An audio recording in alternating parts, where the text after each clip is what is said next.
چھٹی شرط یہ ہے کہ آدمی قبلہ رخ ہو، یعنی آدمی جب نماز پڑھے تو اس کا رخ قبلے کی طرف ہونا چاہیے. ایسا نہیں ہے کہ کدھر بھی رخ کر کے نماز پڑھ لو.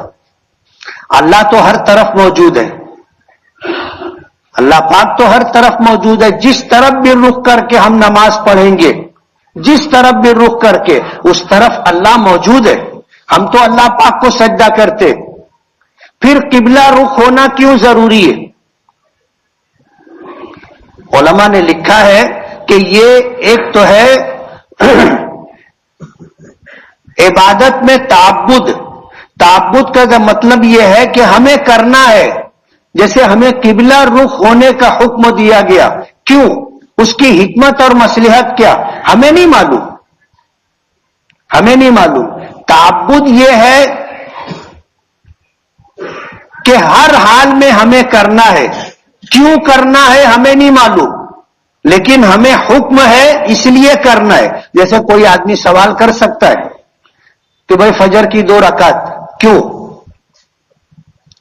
ظہر کی 4 رکعت کیوں؟ اور ظہر ہی کے وقت میں جمعہ کے دن قصبے میں اور شہروں میں جمعہ پڑھا جاتا ہے 2 رکعت کیوں؟ اب ظاہر بات ہے ہر حکم پر ایک سوالیہ نشان لگ سکتا ہے، ایک سوال قائم ہو سکتا ہے کیوں؟ ایمان کا کمال یہ ہے کہ کیوں ذہن میں نہیں آنا چاہیے. ہم بندے ہیں، ہمیں حکم ملا ہے کرنے کا تو ہمیں کرنا ہے، معلوم ہو تو بھی نہیں معلوم ہو تو بھی. شیخ صاحب الدین سہروردی رحمت اللہ علیہ بیعت و سلوک میں 4 سلسلہ ہے، نقش بندیہ، چشتیہ، قادریہ، ایسے 4 سلسلے. ان 4 سلسلوں میں ایک سلسلے کے بانی ہے، سہروردیہ سلسلے کے بانی ہے شیخ شہاب الدین. ان کے ایک مرید تھے اور بہت زبردست عالم تھے، بہت زبردست. اتنے بڑے عالم تھے کہ انہوں نے اللہ کے ایک ہونے کے اوپر 100 دلیلیں قائم کی تھی. کتنی دلیلیں؟ ہم تو ایک بھی نہیں دے سکیں گے نا. اگر کوئی ہم سے پوچھے کہ اللہ کتنا ہے، ہم کہیں گے ایمان ہے کہ ایک ہے. وہ پوچھے گا کیسے، تو ہمارے پاس کوئی دلیل نہیں ہے. علم کے اعتبار سے ہمارے پاس دلیل نہیں ہے. علماء بتا سکتے کہ بھئی اللہ ایک ہے، اس کے دلائل کیا ہے.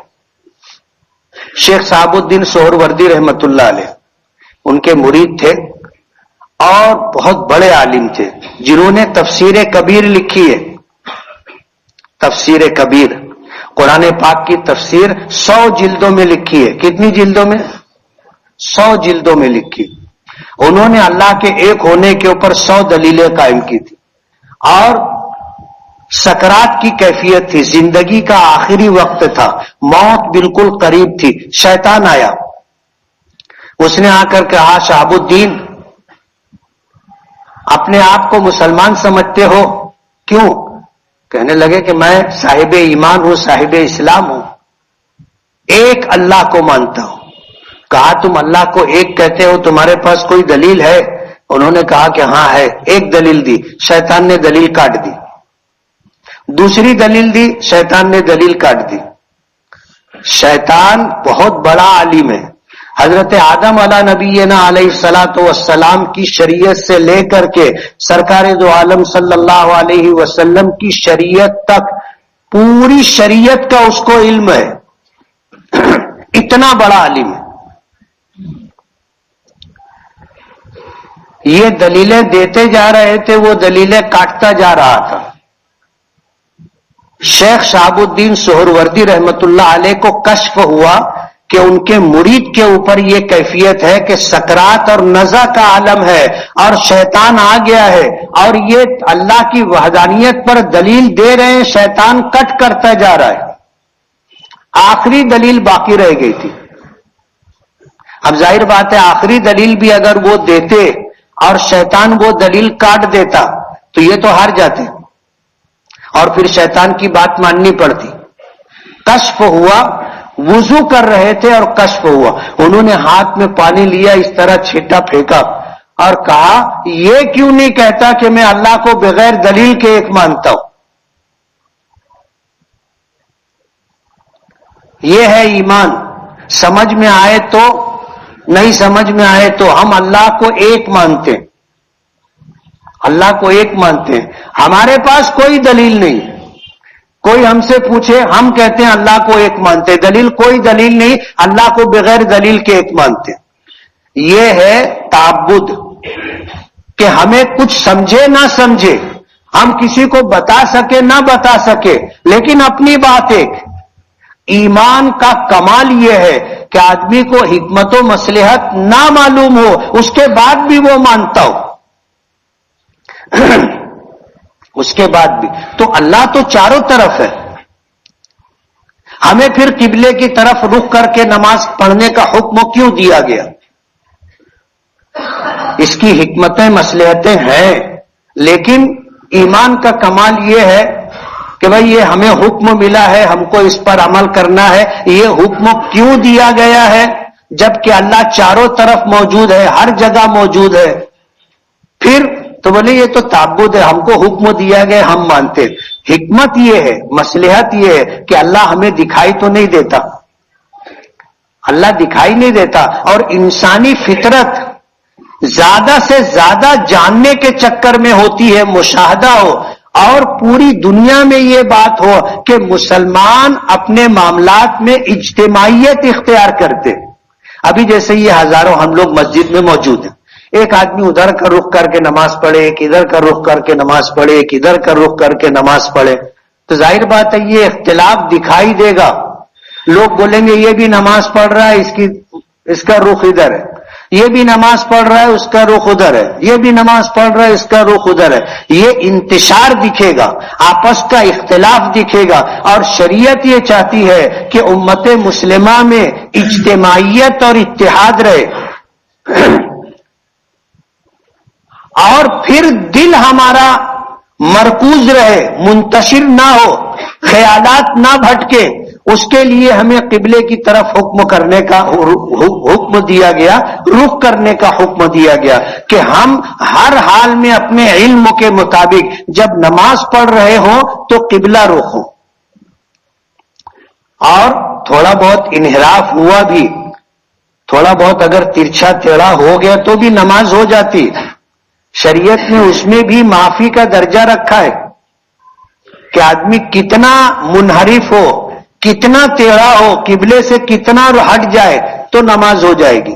45 ڈگری تک، یعنی 22.5 ڈگری ادھر اور 22.5 ڈگری ادھر، اگر اتنے بھی ٹیڑھے میڑے ہو گئے تو نماز ہو جائے گی. کیوں؟ اللہ تو ہر جگہ موجود ہے نا. اور آدمی اگر سفر میں ہو، مسجد نہ ہو، اور ایسے آثار و علامات بھی نہ ہو، بدلی ہو، سورج دکھائی نہ دے رہا ہو، رات کا وقت ہو، گھور اندھیرا ہو، نماز پڑھنا ہے، قبلہ کدھر ہے معلوم نہیں، تو حکم یہ ہے کہ اگر کوئی وہاں پر ہو، علاقائی طور پر کوئی شخص موجود ہو اس جگہ کا رہنے والا، تو وہ آپ کو بتا سکتا ہے کہ سورج ادھر سے نکلتا ہے ادھر ڈوبتا ہے، آپ پوچھ لیں. اور اگر بتانے والا کوئی نہیں ہے تو پھر حکم یہ ہے کہ تحری کی جائے. تحری کا مطلب یہ ہے کہ غور و فکر کرے، سوچے کہ بھئی قبلہ کدھر ہو سکتا ہے، اور دل جس رخ پر مطمئن ہو جائے اس طرف رخ کر کے نماز پڑھ لے، نماز ہو جائے گی. نماز پڑھنے کے بعد کسی نے آ کے کہا کہ آپ نماز پڑھ رہے تھے، ادھر کا رخ کر کے نماز پڑھ رہے تھے، قبلہ تو ادھر ہے، آپ کی نماز ہو گئی.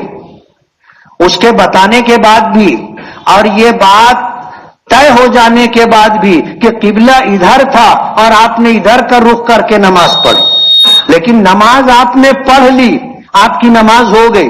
اب نماز پڑھنے کے بعد معلوم ہوا کہ ہمارا فیصلہ غلط تھا، قبلہ ادھر نہیں ہے ادھر ہے، تو ہماری نماز ہو گئی، دہرانے کی ضرورت نہیں ہے. جس وقت ہم نے نماز شروع کی تھی اور نماز مکمل کی تھی، ہمارا دل اس طرف قبلہ ہے اس بات پر مطمئن تھا.